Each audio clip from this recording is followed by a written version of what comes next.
दोस्तों आज के वीडियो में हम एस टी कोलरिज की मोस्ट फेमस पोएम कुबला खान के बारे में स्टडी करेंगे। मैं लाइन बाय लाइन एक्सप्लेन करने की पूरी कोशिश करूंगा। इस पोएम का दूसरा title a vision in a dream a fragment है, जिसका मतलब है सपने में देखा गया एक दृश्य।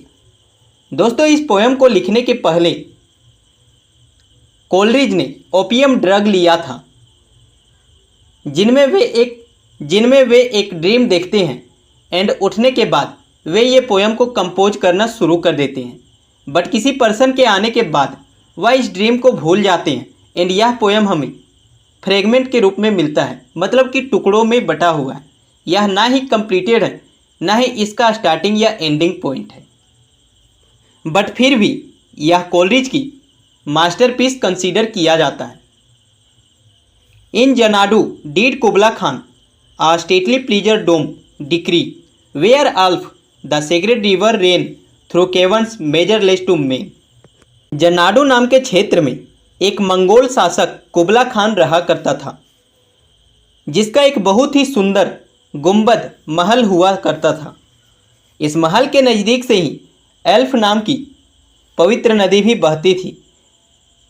यह इतना दूर तक बहती थी, इसे नापना किसी मनुष्य के लिए असंभव था। Down to a sunless sea so twice 5 miles of fertile ground with walls and towers were girdled round and there were gardens bright with sinuous rills. यहाँ सूर्य से चमकते हुए गार्डन थे जो कि काफ़ी ज़्यादा ब्राइट लग रहे थे। यहाँ की जो फर्टाइल ग्राउंड थी वह पूरे 10 मील तक फैली हुई थी। यहाँ ट्वाइस 5 miles का मतलब है 5 miles का ट्वाइस मतलब कि 10 miles। और यहाँ ये दीवार टावर सब कुछ घेरा में बने हुए थे, जो इस गार्डन को चारों तरफ से घेरने का काम करते हैं। Where blossomed many an incense bearing tree and here were forests ancient as the hills enfolding sunny a spots of greenery. यहाँ कई सारे पेड़ लगे हुए थे जिनमें फूल खिल रहे थे और इनकी सुगंध काफ़ी बेहतर थी।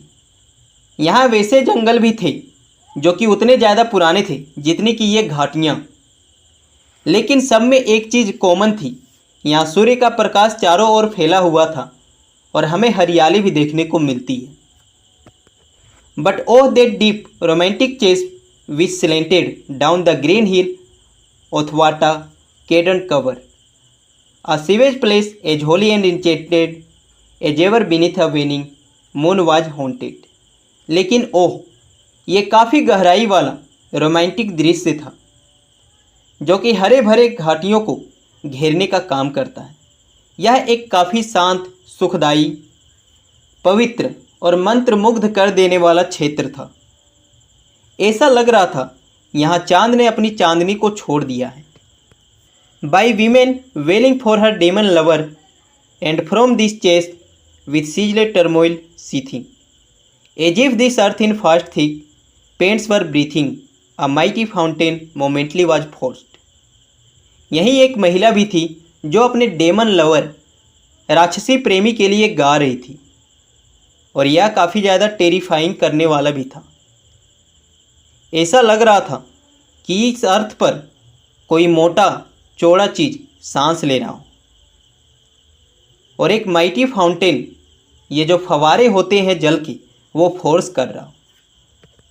एमिड whose swift half intermediate burst huge fragments vaulted like rebounding hail or chaffy grain beneath in threshers flail and meet these dancing rocks at once and over.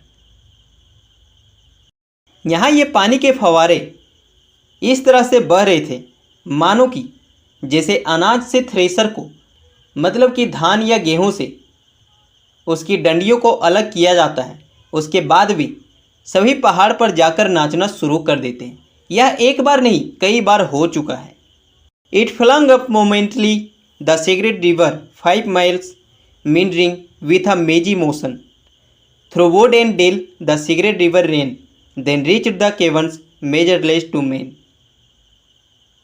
यह प्यारी नदी, पवित्र नदी लगातार बह रही थी। यह 5 मील दूर से किसी भूल भुलैया गति से टेढ़े मेढ़े रास्तों से आ रही थी। यह जंगल को छोड़कर बीच से आ रही थी। धीरे धीरे यह नदी अपने डेस्टिनेशन पर पहुंचने वाली थी, लेकिन इससे रास्तों को मेन मेजर नहीं कर सकते क्योंकि यह मेजरलेस था। इसे मापना असंभव था। And sank in tumult to a lifeless ocean, and mid this tumult Kubla heard from far ancestral voices professing war, the shadow of the doom of pleasure। बाद में यह नदी बहते हुए एक निर्जीव शांत पड़े समुद्र में मिल गई और यहीं कुबला को, मतलब कि कुबला खान को एक आवाज़ सुनाई पड़ी काफ़ी दूर से। उसे ऐसा लगा जैसे कि उसके पूर्वज किसी आने वाले युद्ध के बारे में भविष्यवाणी कर रहे हैं। साथ ही यहाँ इस सुंदर महल का शेडो भी दिख रहा था। Floated midway on the waves where was heard the mangled measure from the fountain and the caves, it was a miracle of rare device, a sunny pleasure dome with caves of ice. यह महल की परछाई ऐसा लग रहा था समुद्र की लहरों में तैर रहा हो।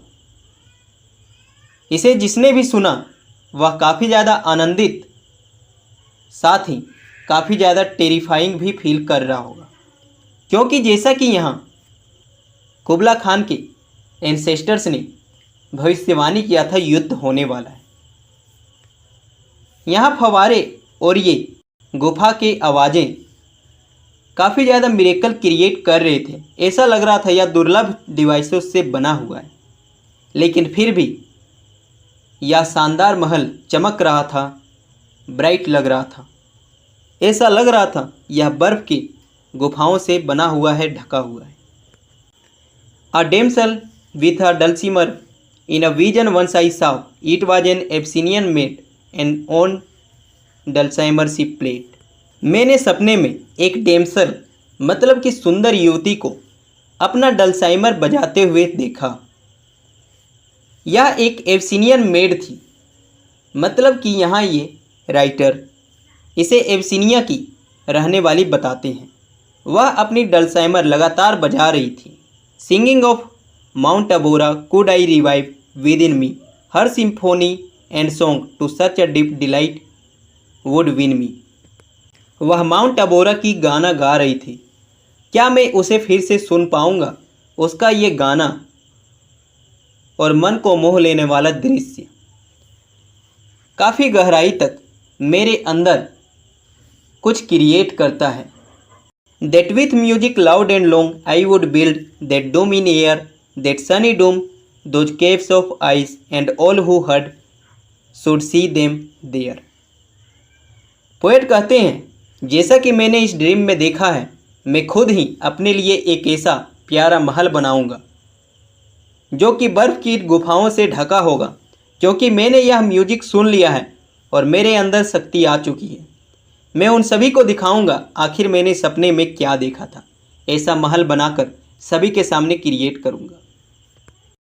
And all should cry beware, his flashing eyes, his floating hair, weave a circle round him thrice and close your eyes with holy dread. और उसके बाद सभी चिल्लाना शुरू करेंगे, इससे बचो, इससे बचो, क्योंकि मेरी आंखें चमकदार होगी और मेरे बाल भी लहरा रहे होंगे। साथ ही मैं अपने चारों ओर 3 बार एक सर्कल बनाऊंगा जो कि कुछ मैजिक जैसा होगा, ताकि मैं चाहता हूँ मैंने ये जो मैजिक सीखा है वो कोई और ना सीख पाए, क्योंकि एक राइटर और पोएट ही अपनी कल्पना, अपनी इमेजिनेशन से कुछ भी क्रिएट कर सकता है। डोम बनाने के लिए कुबला खान को तो इतना लेबर्स और मेहनत करवाना पड़ा होगा, लेकिन मेरे लिए तो इमेजिनेशन ही काफ़ी है। मैं ऐसे कई सारे महल बना लूँगा और उसके बाद मैं अपनी आंखें बंद करूँगा जो कि इस पवित्र महल के साथ होगा। For he on Honey due hath feed and drunk the milk of paradise, क्योंकि मैंने हनी ड्यू को पी लिया है, खा लिया है। साथ ही मैं स्वर्ग के दूध को, मिल्क को भी ड्रिंक कर चुका हूँ। तब मेरे लिए ये सब करना आसान होगा। मैं कुबला खान के डोम की तरह खुद के लिए भी एक प्यारा सा महल बनाऊंगा। दोस्तों, इस तरह से कोलरिज अपने ड्रीम के बारे में काफ़ी बेहतरीन ढंग से इस पोएम को क्रिएट करते हैं। अगर उन्हें टाइम मिला होता प्लस ड्रीम भी याद रहता तो वे इस पोएम को थोड़ी और जान डाल देते। बट फिर भी यह पोएम कुबला खान रोमांटिक एज की one of the best poem consider किया जाता है।